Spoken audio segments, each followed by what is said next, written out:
বন্ধুরা, কখনো কি ভেবে দেখেছেন আমাদের দৈনন্দিন জীবনের কিছু খারাপ অভ্যাস আমাদের জীবনে দারিদ্র্যের কারণ হতে পারে? এটা শুনতে অদ্ভুত মনে হতে পারে, কিন্তু বাস্তুশাস্ত্র অনুসারে এটি সম্পূর্ণ সত্য। আমাদের বাড়ির প্রবীণরা প্রায়ই আমাদের কিছু অভ্যাস এড়িয়ে চলার পরামর্শ দেন, যাতে ঘরে সুখ সমৃদ্ধি থাকে। কিন্তু আমরা প্রায়ই তাদের কথা উপেক্ষা করি। এর পেছনে একটি গভীর কারণ রয়েছে, যা আমাদের বুঝতে হবে। বাস্তুশাস্ত্র অনুসারে কিছু অভ্যাস আমাদের বাড়িতে নেতিবাচক শক্তিকে আমন্ত্রণ জানায়, আর তা দিয়ে দেন সম্পদের দেবী লক্ষ্মীকে। আপনার বাড়িতে যদি ক্রমাগত আর্থিক সংকট থাকে, তাহলে হতে পারে আপনি অজান্তে আপনার বাড়িতে এমন কিছু অভ্যাস অনুসরণ করছেন, যা দারিদ্র্যকে আমন্ত্রণ জানায়। আপনি হয়তো ভাবছেন, সর্বোপরি সেই অভ্যাসগুলি কি যা এমন বিপজ্জনক? তো চলুন জেনে নেই সেই 9টি অভ্যাস সম্পর্কে, যা আপনাকে আজই পরিবর্তন করতে হবে। 1. আপনি কখনই রান্নাঘরে এঁটো বাসনপত্র বেশি সময় ফেলে রাখবেন না। খাবার খাওয়ার পরপরই এই বাসনগুলো ধুয়ে সঠিক জায়গায় রাখতে হবে। অনেকেরই অভ্যাস আছে রাতে খাওয়ার পর বাসনপত্র না ধুয়ে সকালের জন্য ফেলে রাখা। কিন্তু জানেন কি, এই অভ্যাস আপনার ঘরে নেতিবাচক শক্তি তৈরি করে। তাই রাতে রান্নাঘরে এঁটো বাসন রাখা উচিত নয়। এই কারণে আপনার বাড়িতে রাহু কেতুর অশুভ প্রভাব পড়ে। শুধু তাই নয়, খাবার খাওয়ার পর কখনোই থালায় হাত ধোবেন না। এতে করে আপনি আপনার ভাগ্যকে দুর্বল করে দেন। থালায় হাত ধোয়া আপনার আর্থিক অবস্থাকেও দুর্বল করে দেয়। 2. আজকাল দেখা যায় সবাই বিছানায় বসেই যে কোনো কাজ করে বা টিভি দেখতে দেখতে বিছানায় বসে খাবার খেতে শুরু করে। কিন্তু জানেন কি, এই অভ্যাস খুবই খারাপ। এই কারণে বাড়ির লক্ষ্মী আমাদের উপর রাগ করেন। বাস্তুশাস্ত্রে বিছানায় বসে খাবার খাওয়া নিষিদ্ধ। বিছানায় বসে খাবার খেলে আমাদের বাড়িতে বাস্তু দোষ হয় বলে বিশ্বাস করা হয়। এর ফলে আমাদের বিছানা এঁটো হয়ে যায় এবং ঘরের সুখ শান্তি বিঘ্নিত হয়। এছাড়াও অনেক সময় অলসতার কারণে বা অভ্যাসের কারণে রান্নাঘর পরিষ্কার না করে রান্নার পর রান্নাঘর নোংরা করে রাখা হয়, যার কারণে সেই রান্নাঘর থেকে দারিদ্র্য ছড়িয়ে পড়ে পুরো ঘরে। আর এমন বাড়িতে সম্পদ কখনো বাড়ে না। যেসব বাড়িতে রান্নাঘর সবসময় পরিষ্কার পরিচ্ছন্ন থাকে, সেই সব বাড়িতেই ধন দেবীর বাস। 3. শাস্ত্র ও পুরাণে ঘুমের সময় নির্ধারণ করা হয়েছে। সূর্যোদয়ের আগে ঘুম থেকে ওঠা এবং রাতে ঘুমানো খুব ভালো বলা হয়। কিন্তু কেউ কেউ অলসতার কারণে সূর্যোদয় ও সূর্যাস্তের সময় ঘুমিয়ে থাকেন, যা খুবই অশুভ বলে মনে করা হয়। এটা বিশ্বাস করা হয় যে এর কারণে দেবী লক্ষ্মী সেই ব্যক্তির উপর ক্রুদ্ধ হয়ে বাড়ি ছেড়ে চলে যান। কারণ সকালের সময়টিকে পূজা করার সেরা সময় বলে মনে করা হয়, আর এই সময়ে ঘুমানোকে দেবী লক্ষ্মীর অপমান মনে করা হয়।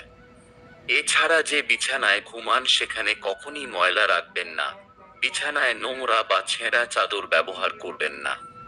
এই কারণে নেতিবাচক শক্তি আপনার ভাগ্যকে প্রভাবিত করে। কারণ বিছানা আমাদের জীবনের একটি গুরুত্বপূর্ণ অংশ, এবং এটি পরিষ্কার রাখা খুবই গুরুত্বপূর্ণ। প্রতিদিন সকালে ঘুম থেকে ওঠার সাথে সাথে বিছানা পরিষ্কার করে বিছানার চাদর ঠিক করে নিন। নোংরা বিছানা আপনার বাড়িতে রোগ ব্যাধি ও দারিদ্র্য নিয়ে আসে। 4.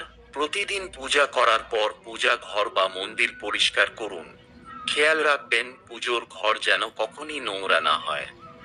এটি আপনার বাড়িতে অগ্রগতি নিশ্চিত করবে এবং দেবী লক্ষ্মীর আশীর্বাদ সর্বদা আপনার উপর বর্ষিত হবে। কারণ পূজা ঘরে দেবদেবীদের বাস, এবং পূজা ঘর পরিষ্কার রাখা তাদের প্রতি শ্রদ্ধার প্রতীক। প্রতিদিন পূজা না করলেও মন্দিরে কখনো ধুলো জমতে দেবেন না। এর ফলে আপনার ঘরে দারিদ্র্য বসবাস করবে, আর মানসিক চাপ লেগেই থাকবে। এছাড়া হিন্দু ধর্মে পূজা ও উপবাসের প্রতি বিশেষ গুরুত্ব দেওয়া হয়েছে। পূজা ও উপবাস না করলে দেবী লক্ষ্মী ক্রুদ্ধ হন, যার কারণে বাড়িতে আর্থিক সংকটের কারণে আপনাকে দারিদ্র্যের সম্মুখীন হতে পারে। কারণ পূজা পাঠ করলে মন শান্ত হয় এবং মানুষ দেবদেবীর আশীর্বাদ লাভ করে। 5. বাস্তুশাস্ত্র অনুসারে রাতে কাপড় ধোয়া এড়িয়ে চলা উচিত। এমনটা করলে ঘরে নেতিবাচকতা বাড়ে, কারণ রাতে নেতিবাচক শক্তি বেশি কার্যকর। রাতের নিস্তব্ধতায় কাপড় ধোয়া শীতল চাঁদের আলোতে বাধা দেওয়ার মতো, তাই রাতে কাপড় ধোয়ার ফলে বাড়িতে থাকা ব্যক্তি অসুস্থ হয়ে পড়ে। এছাড়াও আপনি নিশ্চয়ই লক্ষ্য করেছেন যে অনেক লোক রাতেও ঝাড়ু দেয়, কিন্তু বাস্তুশাস্ত্রে সন্ধ্যার পরে ঝাড়ু দেওয়া কঠোরভাবে নিষিদ্ধ। শাস্ত্র মতে ঝাড়ুতে দেবী লক্ষ্মী বাস করেন, তাই যে ব্যক্তি রাতে বা সন্ধ্যার পরে ঝাড়ু দেয়, দেবী লক্ষ্মী তার উপর ক্রুদ্ধ হন, আর সেই সঙ্গে বাস্তু দেবতাও ক্রুদ্ধ হন। কারণ এমনটা বিশ্বাস করা হয় যে রাতে ঝাড়ু দিলে বাড়ির সমৃদ্ধি ও শান্তিতে খারাপ প্রভাব পড়ে। সেই সাথে অনেকের এই অভ্যাস আছে যে স্নান ইত্যাদি করার পর বাথরুম নোংরা ফেলে অন্য কাজে ব্যস্ত হয়ে পড়েন। এই ধরনের মানুষের এই অভ্যাস তাদের জীবনে নানা সমস্যা তৈরি করে। এছাড়া বাথরুমের বা টয়লেটের দরজা সবসময় খোলা রাখলে ঘরে নেতিবাচক শক্তি ছড়িয়ে পড়ে, তাই এই দরজা সবসময় বন্ধ রাখা উচিত। 6. কিছু মানুষের মধ্যে নখ চিবানোর অভ্যাস দেখা যায়, কিন্তু নখ চিবানো মানুষের জীবনে সূর্য দুর্বল হয়ে পড়ে। এই ধরনের লোক চোখের সমস্যায় কষ্ট পায় এবং কোনো কারণ ছাড়াই তাদের মানহানি হয়। নখ কামড়ানোর অভ্যাস শুধু হাতের পরিচ্ছন্নতাকেই প্রভাবিত করে না, এটি একটি বদ অভ্যাস যা স্বাস্থ্যের জন্য ক্ষতিকর। এছাড়াও এখানে ওখানে জুতা খুলে রাখার অভ্যাস অনেকেরই আছে। যেখানে সেখানে জুতো রাখার এই অভ্যাস আপনার জীবনে নেতিবাচক শক্তি নিয়ে আসতে পারে। বিশেষ করে জুতা কখনই প্রধান দরজায় রাখবেন না, এ কারণে লক্ষ্মীর আগমন বাধাগ্রস্ত হয়। কারণ প্রধান দরজা হলো ঘরের মুখ এবং এটি পরিষ্কার পরিচ্ছন্ন রাখা খুবই জরুরি।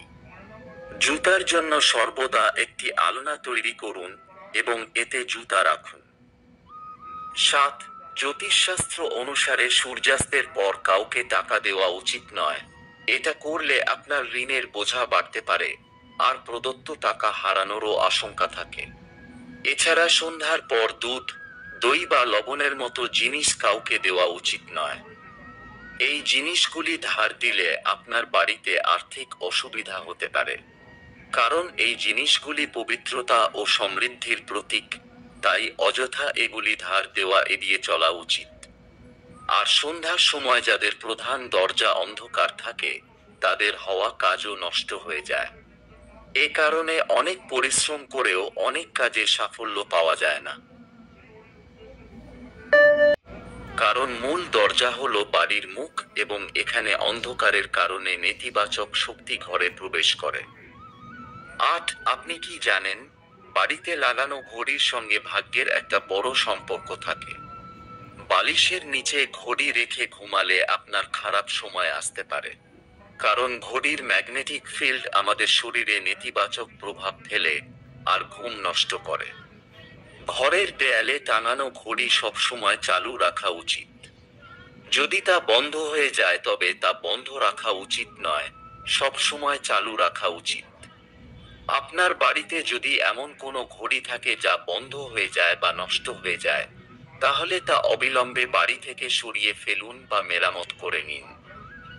ঘরে যদি বন্ধ ঘড়ি থাকে তাহলে আপনার সময়ও থেমে যাবে এবং দেবী লক্ষ্মী কখনই আপনার সাথে থাকবেন না। কারণ ঘড়ি হলো সময়ের প্রতীক, আর খারাপ ঘড়ি সময় থামার ইঙ্গিত দেয়। এছাড়াও বাড়িতে খারাপ বৈদ্যুতিক যন্ত্রপাতি রাখা অশুভ বলে মনে করা হয়। অতএব খারাপ বৈদ্যুতিক যন্ত্রপাতি মেরামত করুন বা ঘর থেকে সরান। খারাপ বৈদ্যুতিক জিনিস ঘরে থাকলে অপ্রয়োজনীয় চাপ সৃষ্টি করতে পারে এবং এটি বাড়ির শিশুদের মানসিক ও শারীরিক অবস্থার অবনতি ঘটায়। এছাড়াও পুরানো খারাপ বা জং ধরা তালা কখনই বাড়িতে রাখা উচিত নয়। এই খারাপ তালার কারণে পরিবারের সদস্যদের অগ্রগতি ব্যাহত হয়। কারণ তালা হলো নিরাপত্তার প্রতীক, আর খারাপ তালা ঘরের নিরাপত্তাকে দুর্বল করে। 9. রান্নাঘরে গ্যাসের ওপর খালি ও এঁটো বাসন রাখা উচিত নয়। এতে ঘরে সুখ, শান্তি ও সমৃদ্ধি আসে না, সমাজে সম্মানও থাকে না। চুলা হলো বাড়ির হৃদয়, এবং এটি পরিষ্কার রাখলে ঘরে ইতিবাচক শক্তি আসে। পুরাণে বলা আছে, চুলায় খালি বাসন রাখলে ঘরে দারিদ্র্য আসে, এমন লোকের ঘরে কখনো উন্নতি থাকে না। মন্দিরের পরে রান্নাঘর সবচেয়ে পবিত্র স্থান হিসাবে বিবেচিত হয়, এবং এতে দেবদেবীরা বাস করেন। তাই রান্নাঘর সবসময় পরিষ্কার রাখতে হবে, যাতে দেবদেবীর আশীর্বাদ থাকে। প্রিয় বন্ধুরা, ভিডিওতে বলা এই অভ্যাসগুলোর মধ্যে কোনো অভ্যাস যদি আপনার মধ্যে থাকে, তাহলে আজই তা ত্যাগ করুন, না হলে দারিদ্র্য আপনাকে ছাড়বে না। আজকের ভিডিও এখানেই শেষ করছি। ভিডিও ভালো লাগলে লাইক, শেয়ার ও সাবস্ক্রাইব করতে ভুলবেন না।